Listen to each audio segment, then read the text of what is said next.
At noon, we got Houston Christian, who's 1-1, traveling to Nebraska, who's 2-0. Nebraska favored by 42.5 points on FS1. Dylan Raiola has gone 33 of 42, thrown for 243 yards, 2 touchdowns, 0 interceptions. Emmett Johnson's had 25 carries for 108 yards, and Isaiah Hunter's had 6 catches for 65 yards and a touchdown. And this game, last week's game, arguably even Cincinnati, is all culminating. It's all leading into this big Week 4 matchup for Nebraska, a game that could absolutely define your entire season if you're the Cornhuskers, right?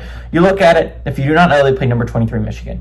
Nebraska has a very doable schedule, right? They do draw one of the big three, which is them going on the road to Penn State, a game that is going to be exceedingly difficult to try and win if you're the Cornhuskers.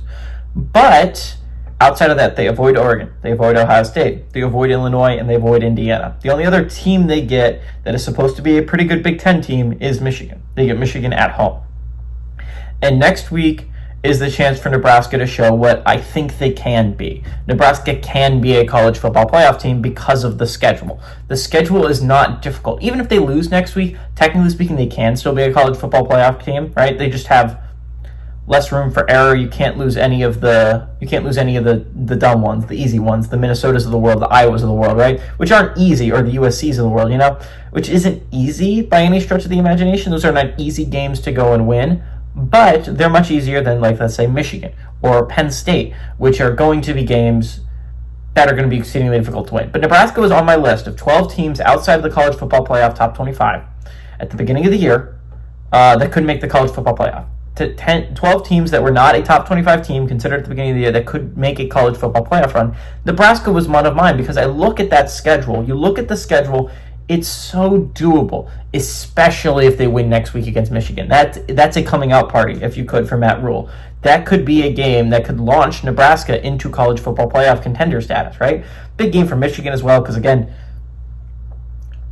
Michigan doesn't play another ranked team until Ohio State, but they already have a loss on their schedule. So another loss to Nebraska would mean that you have to beat Ohio State to go to the college football playoffs. That's a loss that you cannot take if you're Michigan.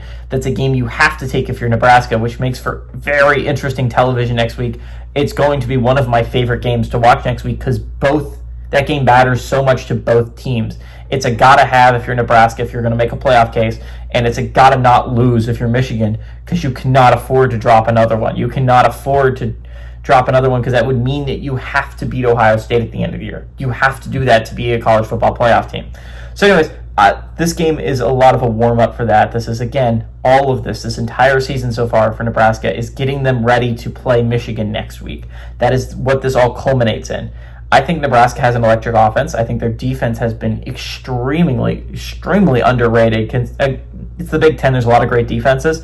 But what Nebraska has been able to do so far, just completely shutting it out of all passing attacks, is actually kind of crazy. The Huskers are a really good football team. I think they're a team that is a sneaky dark horse to try and go to the college football playoff. Give me the Huskers to win, and I like the Huskers to cover at home.